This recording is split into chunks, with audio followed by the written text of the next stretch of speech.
Hi everyone, good morning. मैं पंकज मौर्य, आप सबका स्वागत है हमारे यूट्यूब चैनल में। आज हम लोग देखेंगे सुपरफास्ट डिवीजन में विलियम फॉकनर। विलियम फॉकनर एक अमेरिकन राइटर है। इससे पहले इंडियन राइटर कंप्लीट हो चुके हैं। जिसने भी इंडियन राइटर्स ना देखे हो, चैनल पर जाके देख सकता है। चलिए शुरू करते हैं आज का session. Let's start.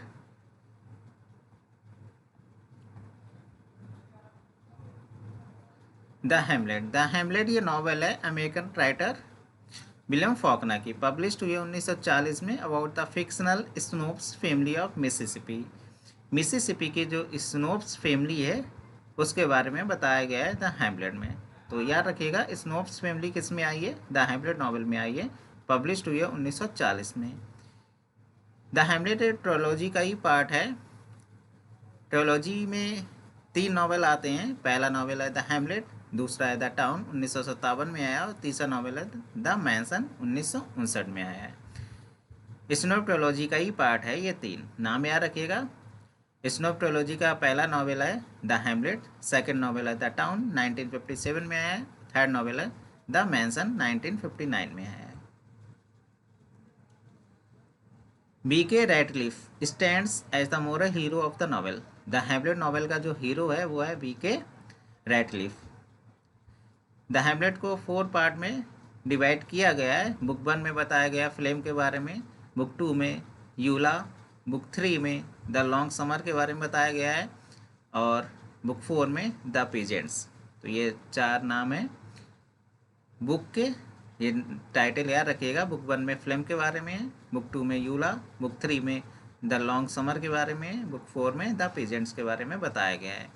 BK Ratcliffe character आया द हैमलेट में, याद रखिएगा, मोरल हीरो है इस नॉवेल का। William Faulkner. विलियम फॉकनर का जन्म हुआ था 1897 में, 1897 में जन्म हुआ था इनका, मिसिसिपी में, न्यू एल्बेनी मिसिसिपी में। याद रखिएगा, न्यू एल्बेनी मिसिसिपी में विलियम फॉकनर का जन्म हुआ था। इनकी डेथ हो गई थी 1962 में, बाइहालिया मिसिसिपी में। अमेरिकन नॉवेलिस्ट है, शॉर्ट स्टोरी राइटर भी रह चुके हैं, और इनको नोबेल प्राइज़ मिला था 1949 में फॉर लिटरेचर। तो लिटरेचर के लिए 1949 में नोबेल प्राइज़ विलियम फॉकनर को मिला है। A Fable.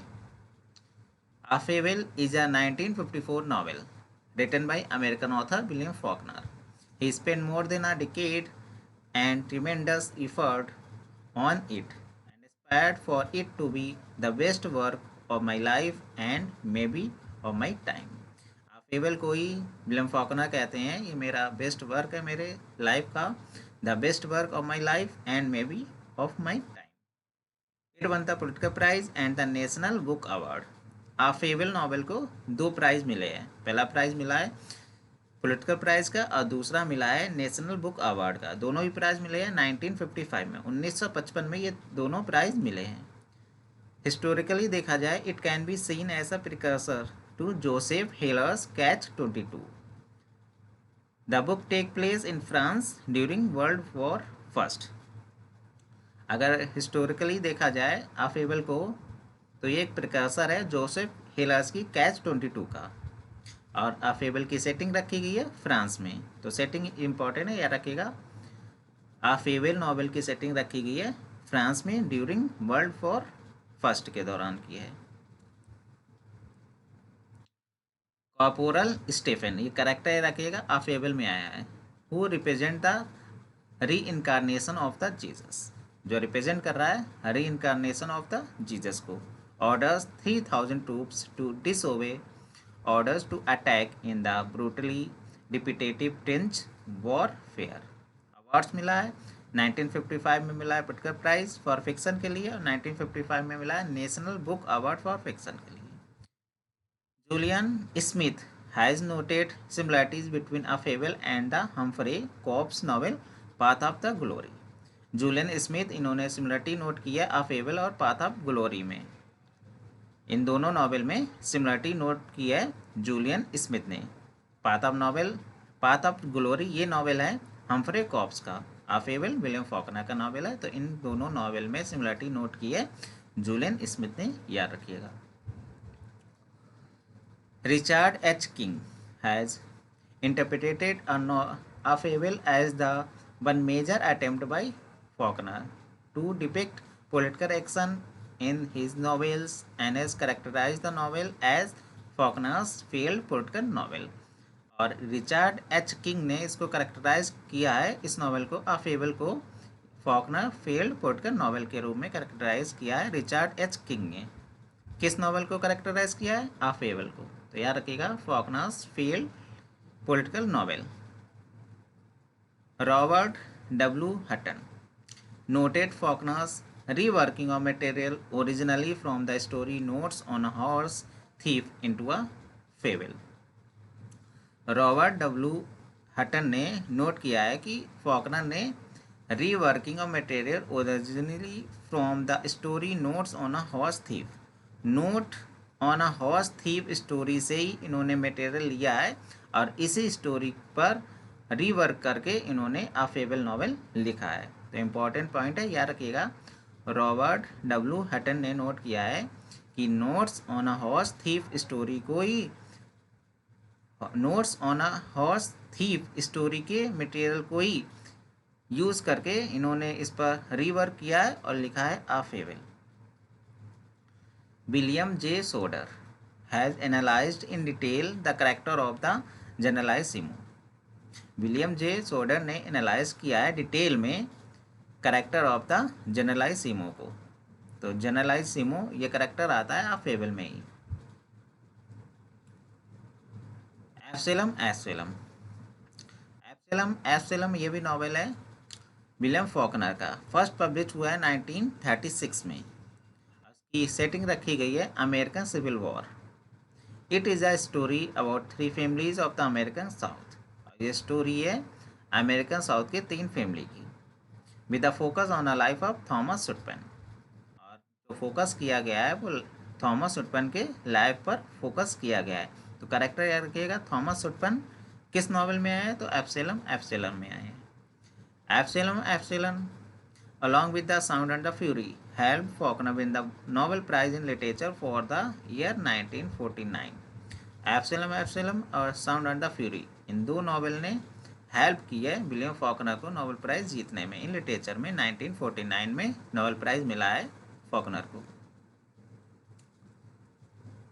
इन 2009 में अ पैनल ऑफ जजेस, तो जजेस का पैनल है, उन्होंने कहा है एब्सलम एब्सलम नॉवेल को the best Southern novel of all time.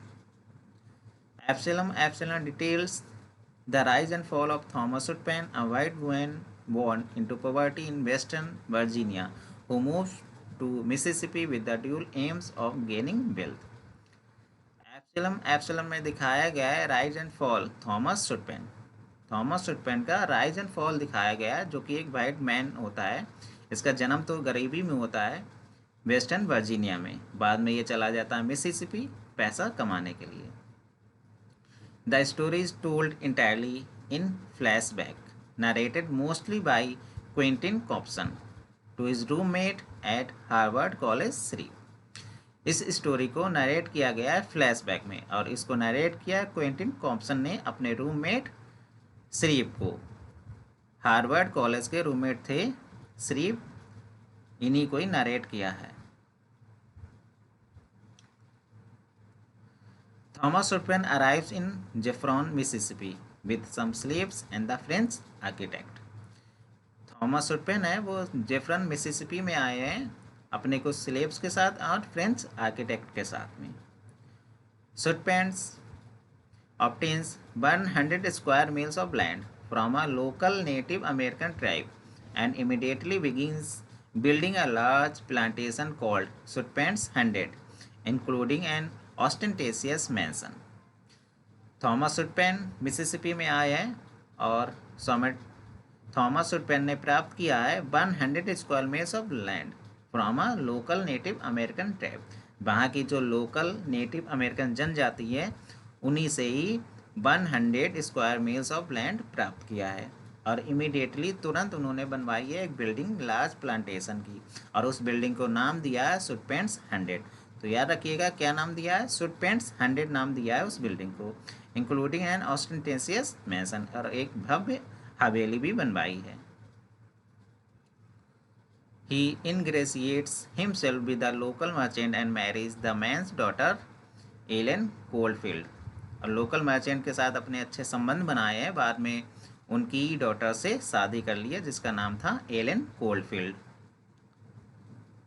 Elon bears Sutpens two children, a son named Henry and the daughter named Judith। Ellen Coldfield से इनको दो बच्चे हुए थे, सन का नाम था हेनरी एंड डॉटर का नाम था जूडिथ। एलन कोलफील्ड इनकी थॉमस सुटपेन की सेकंड वाइफ थी, याद रखिएगा। सेकंड वाइफ से ही दो बच्चे हुए, एक हेनरी सन और Judith daughter. Henry goes to the University of Mississippi and meets fellow student Charles Vaughan, who is 10 years his senior। Henry बाद में यूनिवर्सिटी ऑफ मिसिसिपी चला जाता है, वहाँ उसकी मुलाकात होती है चार्ल्स वॉन से। चार्ल्स वॉन ये सौतेला ही भाई रहता है हेनरी का, जो कि थॉमस सुटपेन की फर्स्ट वाइफ का सन रहता है चार्ल्स वॉन, जो कि 10 साल सीनियर है उससे। Sutpen had worked on a plantation in the French West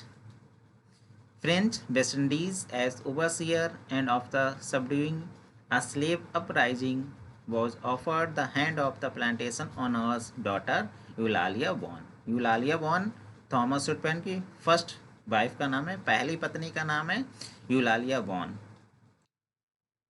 यूलालिया von से ही चार्ल्स वॉन हुआ था।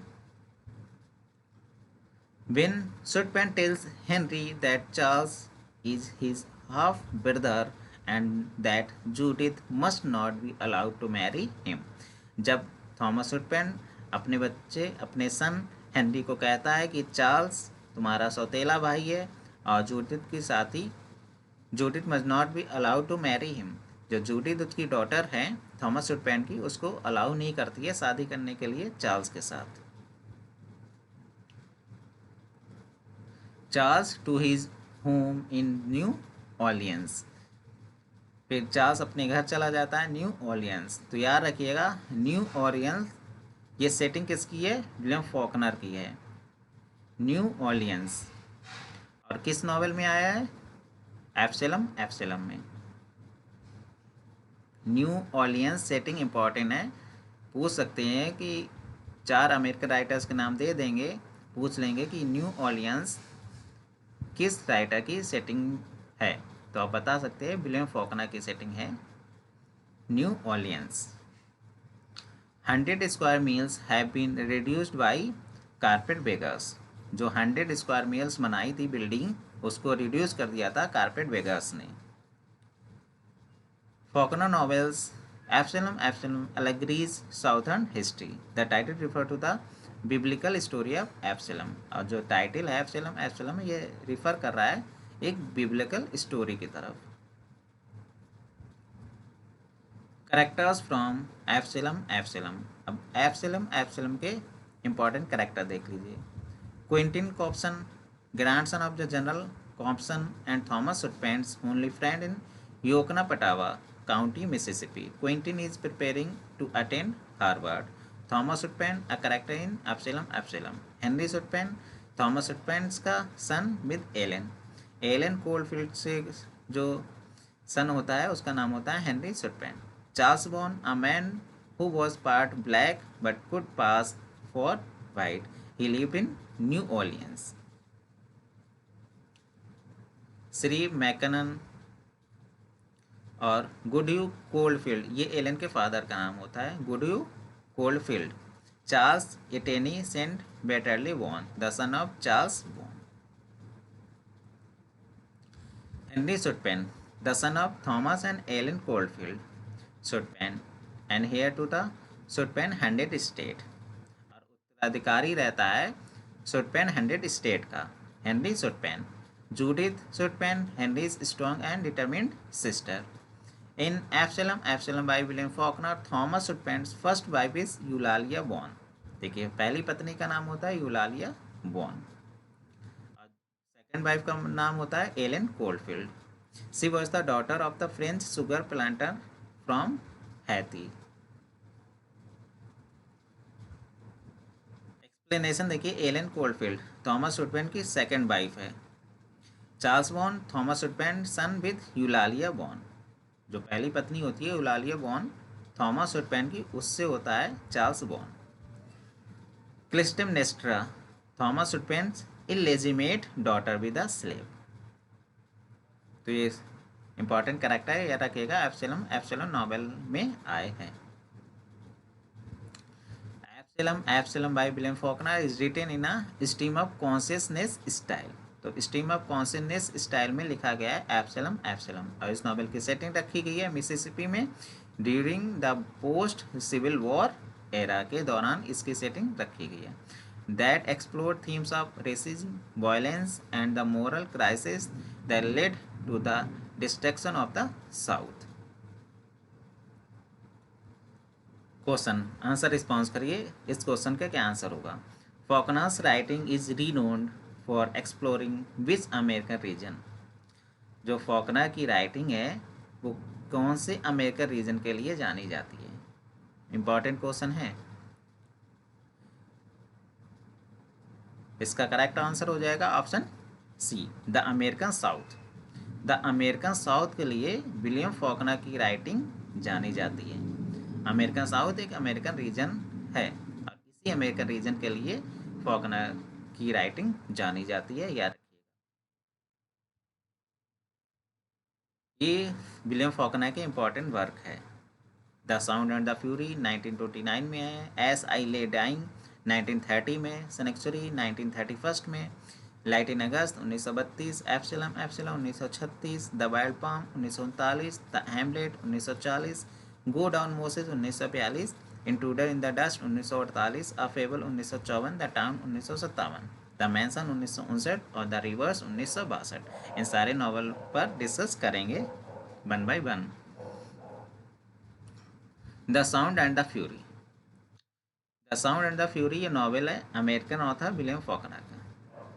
It employ several narrative style including stream of consciousness published in 1929।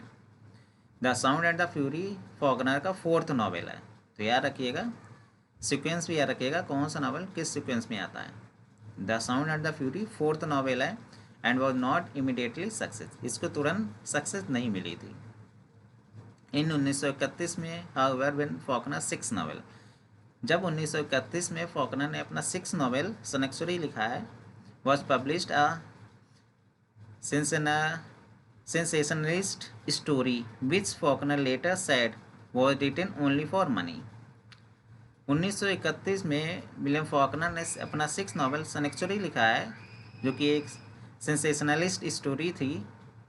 Faulkner ने बाद में इस नॉवेल के लिए कहा भी कि ये नॉवेल उन्होंने केवल पैसों के लिए लिखा है। तो याद रखिएगा, Sanctuary was published a sensationalist story के रूप में ये पब्लिश्ड हुआ था। The sound and the Fury also became commercially successful. बाद में द साउंड एंड फ्यूरी को भी सक्सेसफुल मिली and Faulkner begin to receive critical attention. और फॉकनर ने शुरू कर दिया रिसीव करना critical attention.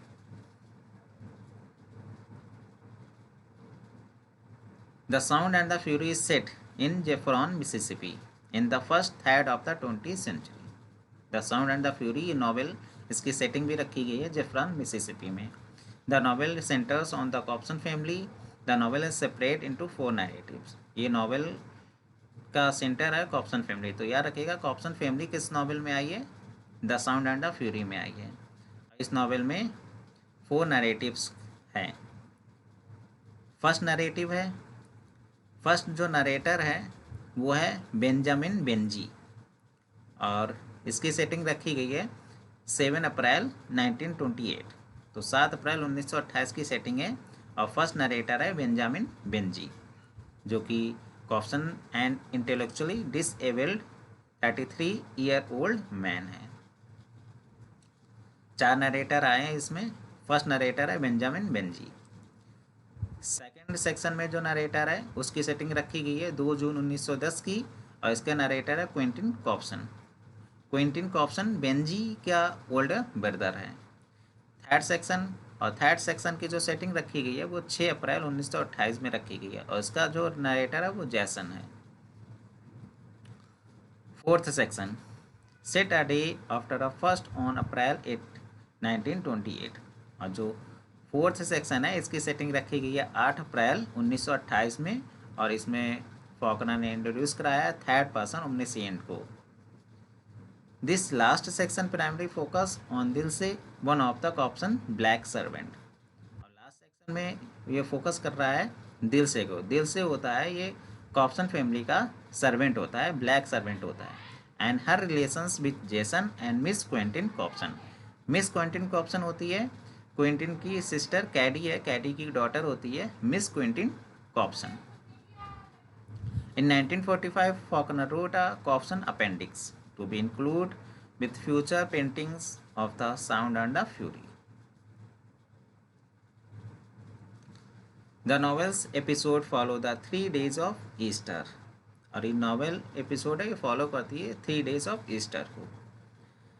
Its title from Macbeth, famous soliloquy from Act 5, Scene 5 of William Shakespeare Macbeth. और the sound and the fury इसका, इस नॉवेल का जो टाइटल है वो मैकबेथ प्ले से लिया गया है। मैकबेथ की सोलिलॉकी आती है मैकबेथ प्ले में, जो कि विलियम शेक्सपियर ने लिखा है। एक्ट 5 सीन 5 में सोलिलॉकी आती है मैकबेथ की, उसी से इसका टाइटल लिया गया है। The sound and the Fury के इंपॉर्टेंट कैरेक्टर है Quentin Compson, Dilsey Gibson, Benjamin Compson and Jason Compson third.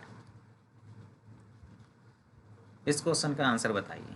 When Faulkner first moved to California, he was planning on writing which of the following? जब Faulkner पहली बार गए थे California, दोनों वह किस writing की प्लानिंग कर रहे थे? नॉवेल्स की, शॉर्ट स्टोरीज की, स्क्रीन प्ले की या पोएट्री की?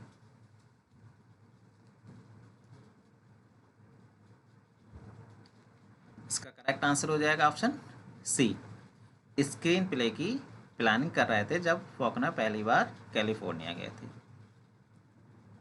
When Faulkner first moved to California, he was planning on writing a screenplay for Hollywood films. William Cuthbert Faulkner, ये एक अमेरिकन राइटर है। इनका जन्म हुआ था 1897 और डेथ हुई थी 1962 में।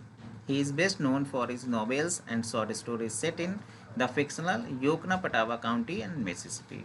ये जाने जाते हैं अपने नॉवेल्स और शॉर्ट स्टोरीज के लिए, और उनकी ज़्यादा नॉवेल की सेटिंग रखी गई है योकनापटावा काउंटी मिसिसिपी में। फॉकनर का जन्म हुआ है न्यू एल्बनी मिसिसिपी में, और इन्होंने ज्वाइन किया था रॉयल कैनेडियन एयरफोर्स को, but did not serve in combat. इन्होंने ज्वाइन किया था रॉयल कैनेडियन एयरफोर्स को, लेकिन इन्होंने युद्ध में पार्टिसिपेट नहीं किया था। He move to New Orleans where he wrote his first novel Soldiers' पे।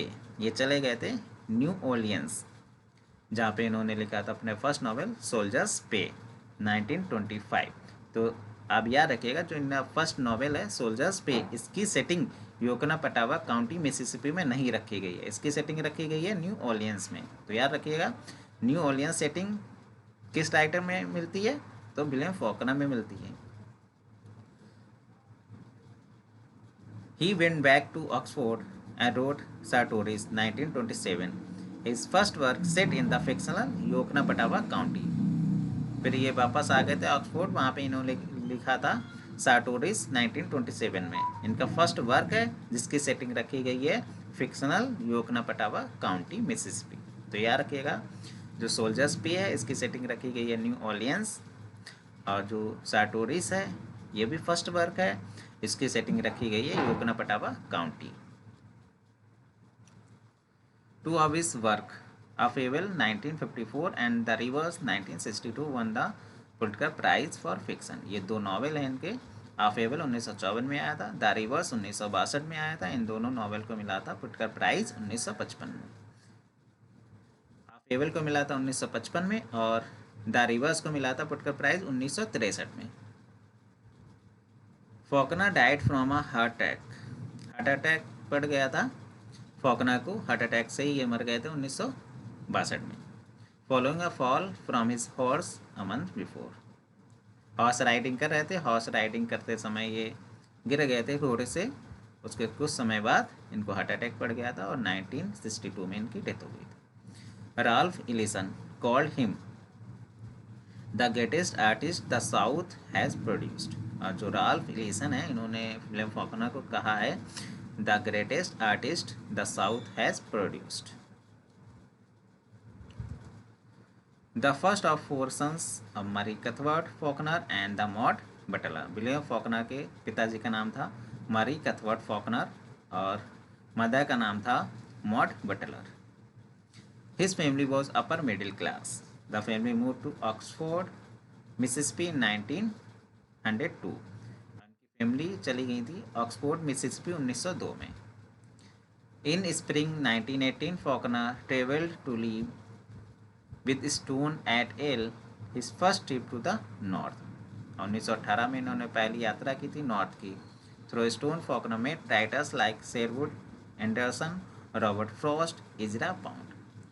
और स्टोन के माध्यम से ही विलियम फॉकनर ने मुलाकात की है शेरवुड एंडरसन से, रॉबर्ट फ्रॉस्ट से और इजरा पाउंड से।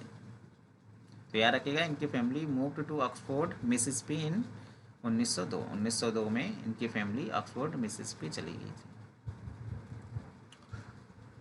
Faulkner spent the first half of 1925 in New Orleans, Louisiana. Faulkner wrote his first novel, Soldier's Pay, in New Orleans. Soldier's Pay and his other early work were written in a style similar to contemporary Ernest Hemingway and the F. Scott Fitzgerald. Anderson assisted in the publication of Soldier's Pay and Mosquitoes by recommending them to his publisher. Sherwood Anderson ने help की थी soldiers पे और mosquitoes को publish कराने में। Soldiers पे और मॉस्किटोज की सेटिंग योकोना पटावा काउंटी में नहीं रखी गई है, रखिएगा। Light in August. Light in August 1932 में नॉवेल ये आया था। फॉकनर का ही नॉवेल है। It belong to the Southern Gothic and the modernist literary genre. ये बिलोंग करता है साउथर्न गोथिक नॉवेल से। इसके इंपॉर्टेंट कैरेक्टर है Byron Bunch, Joe Christmas, Lena Grove, Reverend Gail, Hightower और जोना बर्डन, जिसमें जो क्रिसमस इंपॉर्टेंट कैरेक्टर है, याद रखिएगा लाइट इन अगस्त में आए हैं। इस क्वेश्चन का आंसर बताइए। Which of the following has been called a proletarian epic. इसमें से कौन सा है जिसको प्रोलिटेरियन इपिक के नाम से जानते हैं?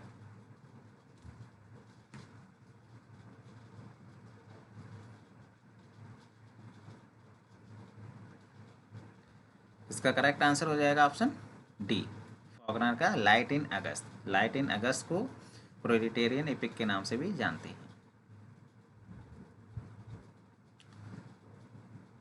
Who encouraged Faulkner to write novels. किसने इंकरेज किया है विलियम फॉकनर को नॉवेल लिखने के लिए? Sherwood Anderson, Robert Frost, Wallace Stevens, Hemingway. तो इसका करेक्ट आंसर हो जाएगा ऑप्शन ए, शेरवुड एंडरसन ने विलियम फॉकनर को इंकरेज किया है नॉवेल्स लिखने के लिए। सोल्जर्स पे is the first novel published by the American author William Faulkner. It was originally published by Bonnie and Liveright on February 25, 1926.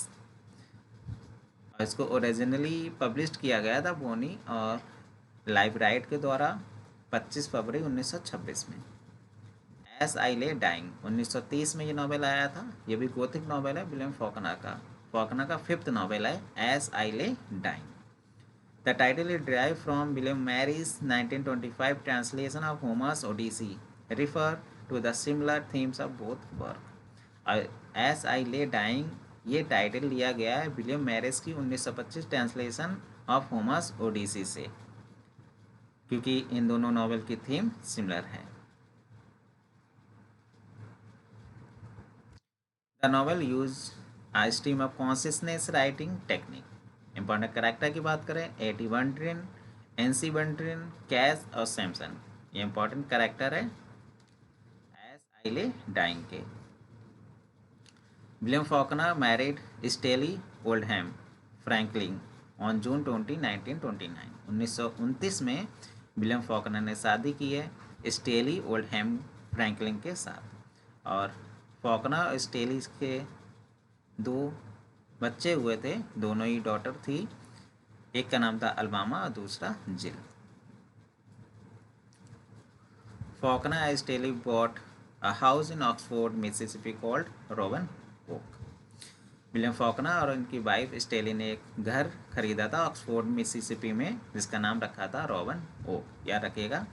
Thomas Hardy के घर का नाम बताइएगा कमेंट बॉक्स में कमेंट करके, और विलियम शेक्सपियर का घर का नाम बताइएगा कमेंट बॉक्स में कमेंट करके। Faulkner wrote as I lay dying 1929 while working at the University of Mississippi power house. Faulkner published short stories in magazines like the Saturday Evening Post to supplement his income. William Faulkner won his second Pulitzer Prize for fiction in 1963 for The Rivers.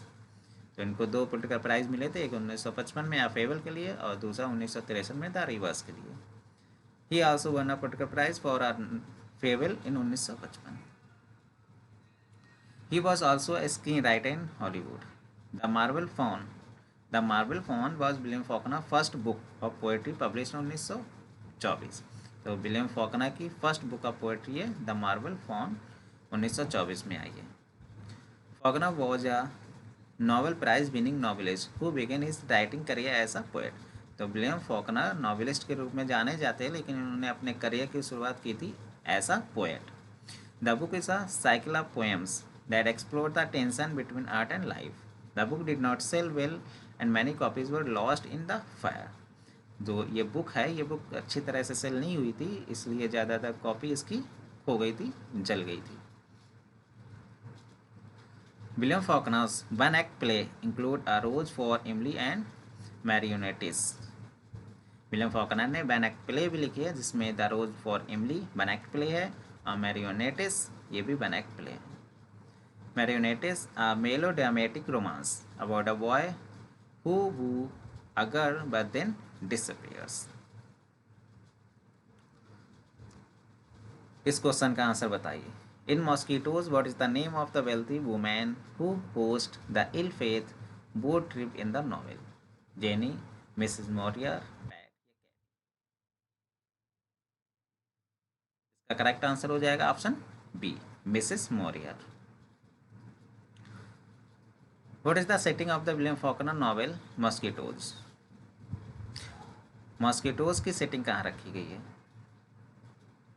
इसका correct answer हो जाएगा option C, a bohemian art and literary scene in New Orleans. देखिए New Orleans setting रखी गई है Mosquitoes novel की।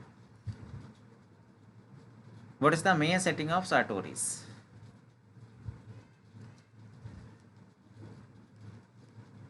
इसका correct answer हो जाएगा ऑप्शन सी, जेफरॉन मिसिसिपी।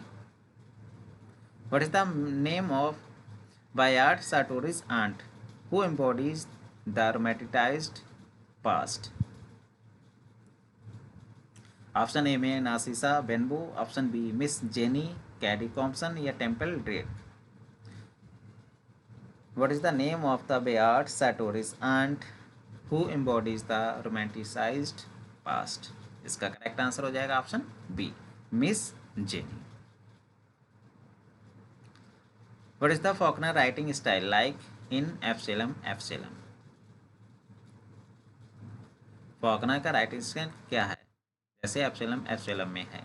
इसका करेक्ट आंसर हो जाएगा option D, both B and C, मतलब stream of consciousness and non linear and highly lyrical and poetic. ये दोनों फॉकनर के राइटिंग स्टाइल हैं।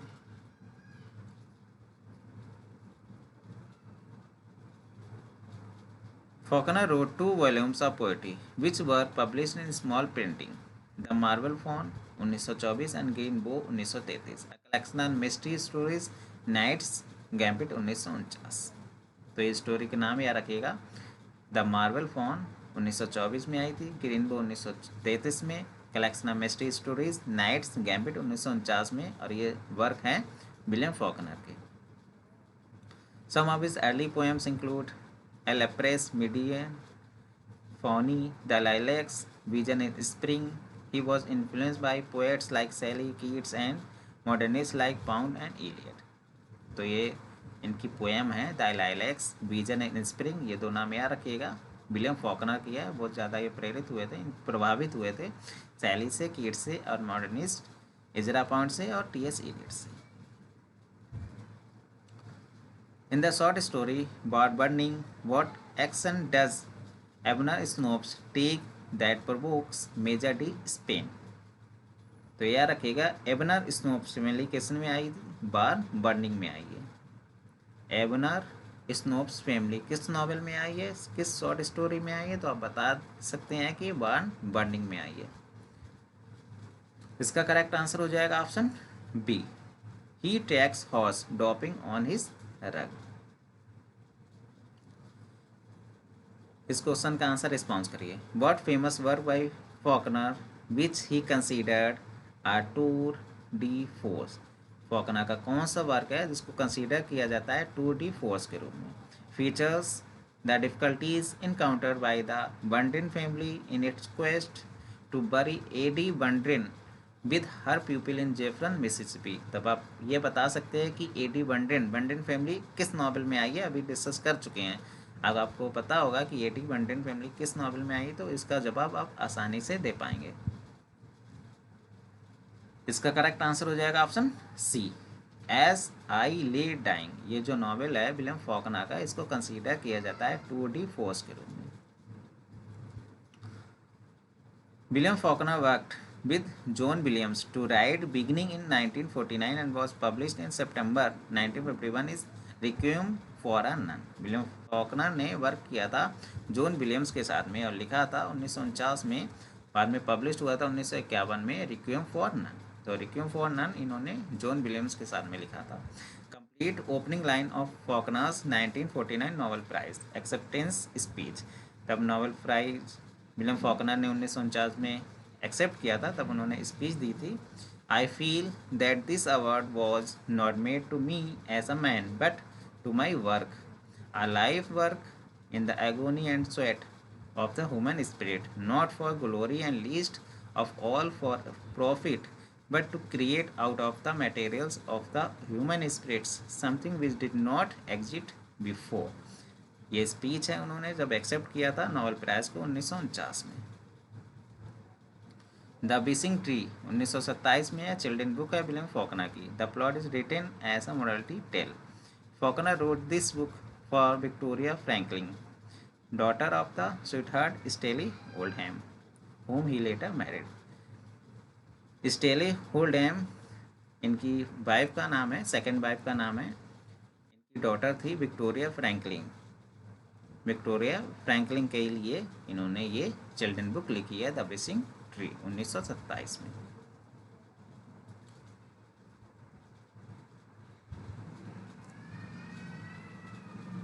Beginning in 1949, Faulkner worked with John Williams, a student and young author, to write what novel that was published in September of 1951। अभी last question में ही discuss कर चुके हैं। 1949 में शुरू किया था विलियम फॉकनर ने, जॉन विलियम्स के साथ में वर्क करना शुरू किया था, जो कि इनके स्टूडेंट भी रह चुके हैं, यंग ऑथर भी थे, और लिखा था एक नॉवेल, और जो पब्लिश हुआ था 1951 में। किस नॉवेल की बात हो रही है? तो इसका करेक्ट आंसर हो जाएगा option C, requiem for a nun. Requiem for a nun ये वर्क जॉन विलियम्स के साथ में लिखा था। For which major motion starring Humphrey Bogart did Faulkner write the screen play? इसका करेक्ट आंसर हो जाएगा option D, the big sleep. Where is Faulkner buried?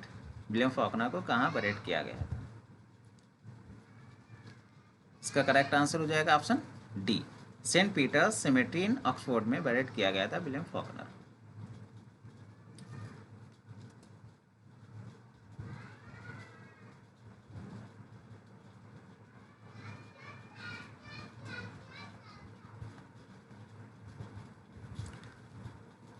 Next point देखिए, William Faulkner begin writing the sound and the Fury after a difficult experience publishing his third novel Flag in the dust.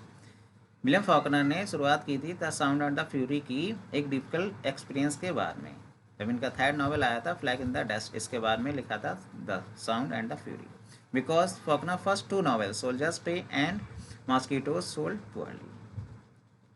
The publisher Horace Librite declined to publish Flag। इनके publisher ने डिक्लाइन कर दिया था publish करने को flag in the dust को।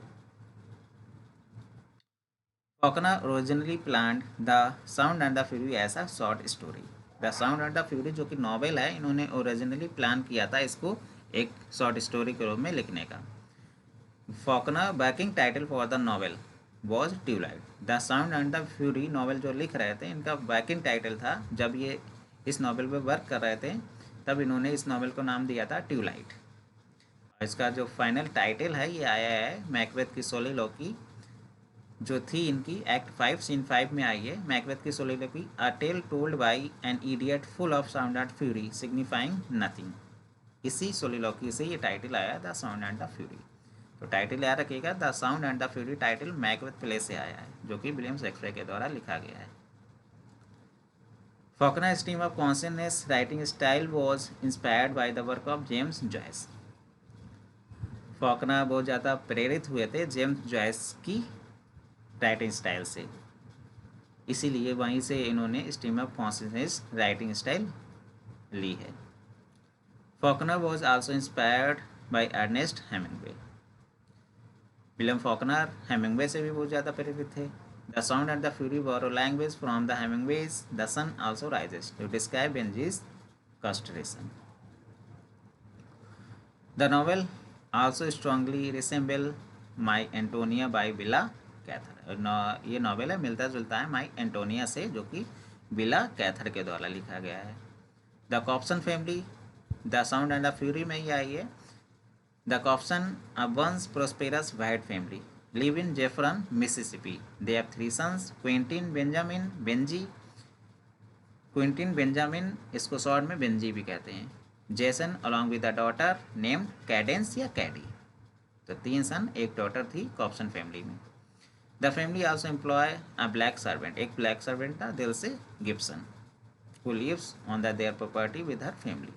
The Sound and the Fury is divided into 4 chapters of roughly equal length like Ulysses and Mrs. Dalloway. The Sound and the Fury divide किया गया है 4 चैप्टर में, जैसे कि यूलाइसिस और मिसेस डेलोवे को डिवाइड किया गया है इक्वल लेंथ में।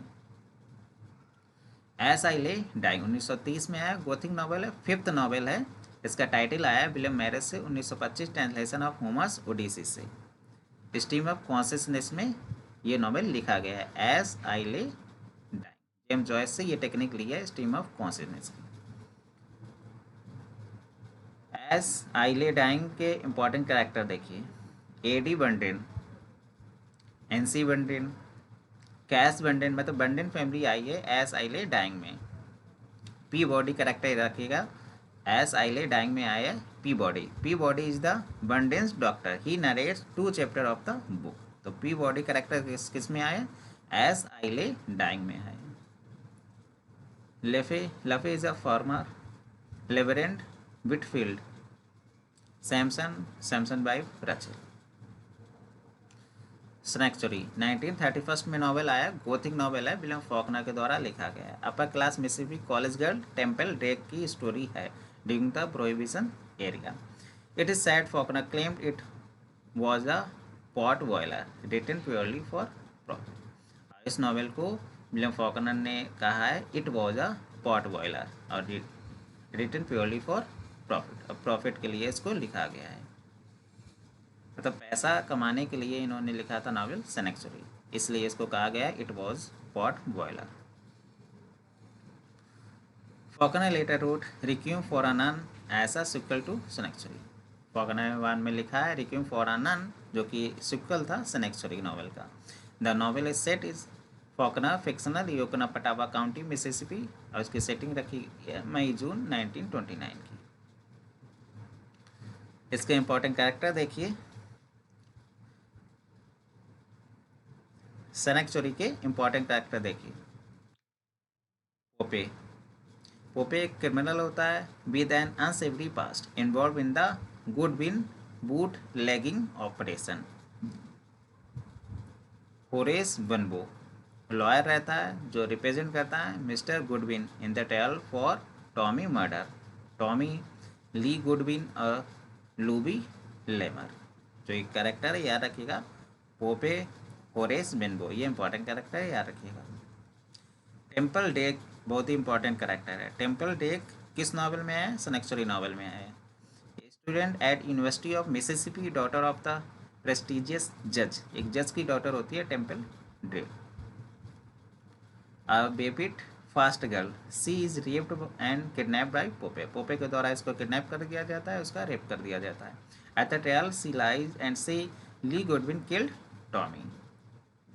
गोवेन Stevens, Miss Reba important character याद रखिएगा, सनेक्चुरी नॉवल में आया है। ओन्स द मेम्फिस ब्रोथेल, ये ब्रोथेल की ऑनर रहती है। Where Temple lives under Popeye's control, जहाँ पे टेम्पल ड्रेक को रखा जाता है पोपे के कंट्रोल में। नासिसा विनबो, लिटिल वैली, ये इंपॉर्टेंट कैरेक्टर है, याद रखिएगा। On February 9, 1931 Sanctuary was published by Jonathan Cape and Harrison Smith. Sanctuary को पब्लिश किया गया था जोनाथन केप और हैरिसन स्मिथ के द्वारा। लाइट इन अगस्त 1932 में आया था ये नॉवेल, फॉगनर का नॉवेल है, बिलोंग करता है साउथर्न गोथिक नॉवेल से। इसकी सेटिंग रखी गई है authors present day, the interwar period. The novel centres on the two strangers, a pregnant white women and a man, in a loose, unstructured, modernist narrative style that draw from Christian allegory and the oral storytelling. Faulkner explored theme of race, sex, class and the region in the American South. तो American south में इसकी setting रखी गई है। The novel is set in the American south, तो याद रखिएगा light in August की सेटिंग रखी गई है American south in the 1930s during the time of prohibition and Jim Crow law। याद रखिएगा इसकी सेटिंग अमेरिकन साउथ में रखी गई है during the time of provision the Jim Crow law that legalise racial segregation in the south. Light in August की setting American south में रखी गई है during the time of provision and Jim Crow law. It begins with the journey of Lena Grove, और इसकी शुरुआत होती है लीना ग्रोव की जर्नी के साथ। A young pregnant white woman रहती है Lena Grove from Doane's Mill Alabama, who is trying to find Lucas वर्थ, the father of her unborn child, जो कि फादर रहता है इनके अनबॉर्न चाइल्ड का। He has been fired from his job in Doane's Mill and moved to Mississippi, इसको job से निकाल दिया जाता है, डोनास की मील से निकाल दिया जाता है, फिर ये बाद में मिसिसिपी चला जाता है। करेक्ट है, रखिए लीना ग्रोव और लूकस वर्थ। लाइटिंग अगस्त में आया, इसकी सेटिंग रखी गई है अमेरिकन साउथ में during the time of provision and Jim Crow law. Lena Grove, Byron Bunch और गेल हाइटओवर लाइटिंग अगस्त के करेक्टर हैं। लूकस वर्थ इसको जो ब्राउन भी कहते हैं, Joe Christmas, a man who came to Jefferson 3 years prior to the events in the novel. Joe Christmas character याद रखेगा, लाइट इन अगस्त में आए। Joanna Burden, Percy Grimm. Absalom Absalom Absalom Absalom Gothic novel है, 1936 में आया, इसकी setting रखी गई है अमेरिका सिविल वॉर में, और इसमें राइज एंड फॉल दिखाया गया है थॉमस शुडपेन का, जो कि प्लांटेशन ऑनर होता है अमेरिका साउथ में। एब्सलम और साउंड ऑफ द फ्यूरी ने हेल्प की थी फॉकनर को नोबेल प्राइज़ जीतने में। 2009 में जो पैनल ऑफ जज था, जज का पैनल था, उसने एब्सलम को कहा है the best Southern novel of all time. If I forget the Jerusalem, ये भी नॉवेल है विलियम फॉकनर का, पब्लिश्ड हुआ 1939 में under the title the wild palms. इसका जो ओरिजिनली टाइटल है उसका नाम है the wild palms. This title was chosen by the publisher Random House. The book consists of 2 different stories. और इस बुक में शामिल है 2 अलग अलग स्टोरीज, तो याद रखिएगा the book consist of 2 different stories. Wild Palm start in New Orleans in 1937 with Harry. At a party he meets Charlotte, who abandons her husband and 2 children to run away with him. Wild palm है, ये start होता है New Orleans में। New Orleans setting रखी गई है wild palm की 1937 में विद हैरी के साथ में।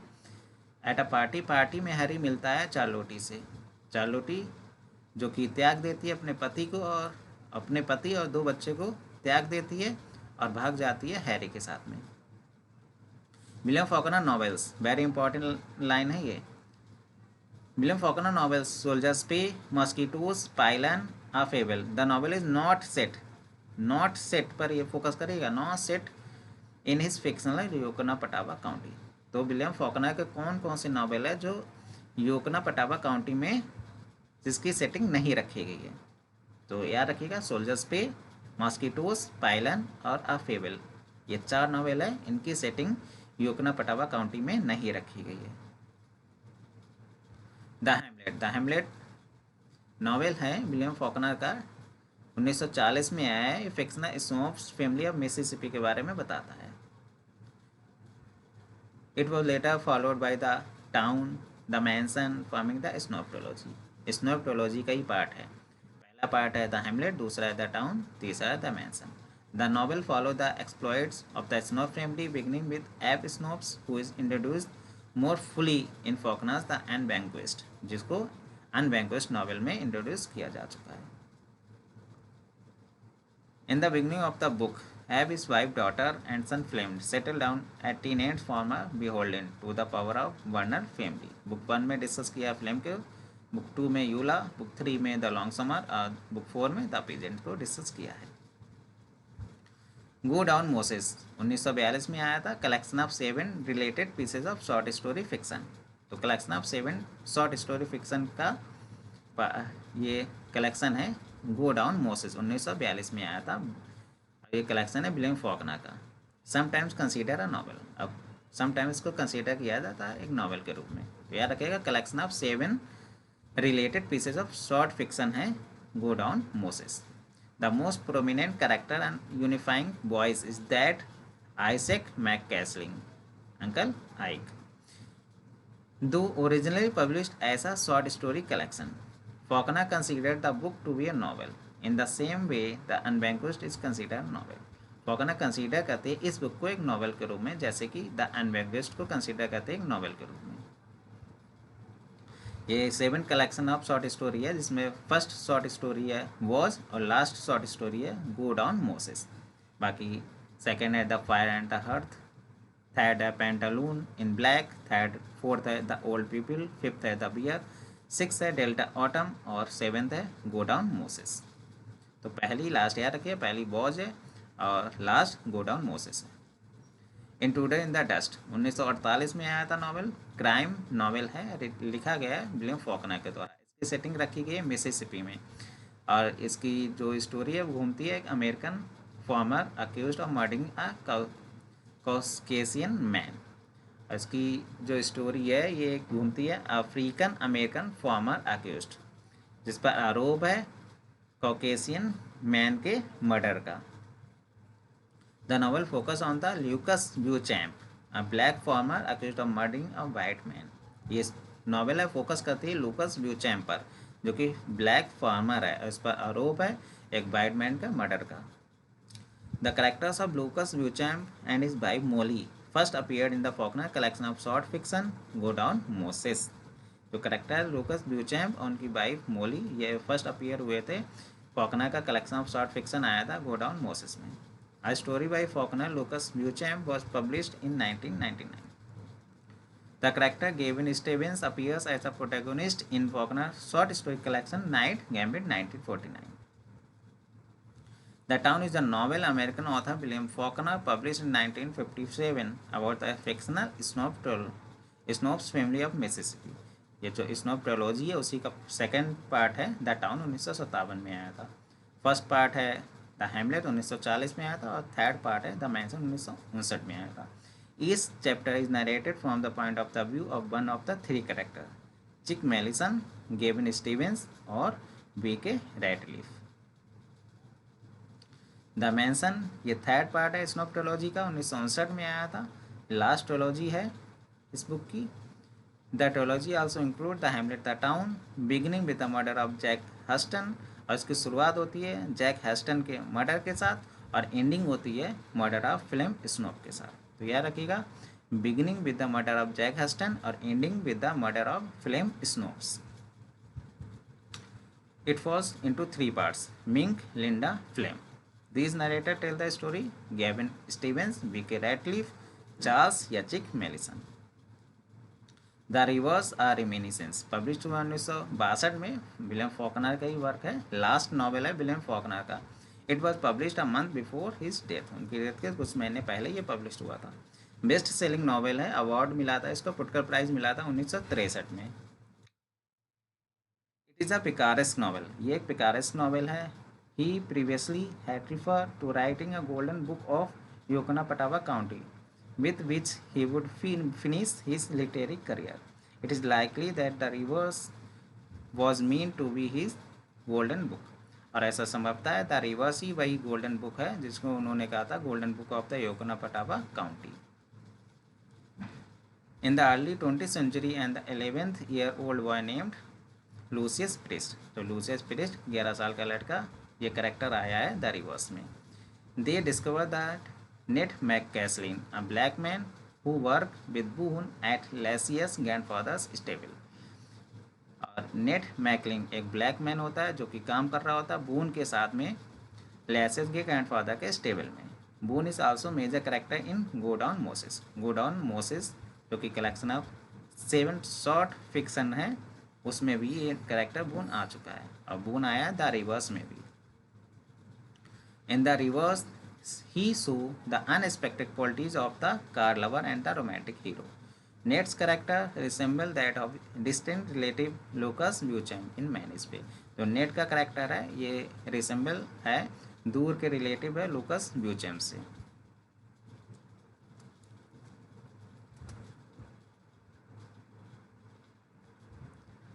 आज के लिए बस इतना ही। सेशन अगर पसंद आ रहे हैं तो चैनल को लाइक करिए, शेयर करिए, सब्सक्राइब करना ना भूलिएगा। Thank you so much.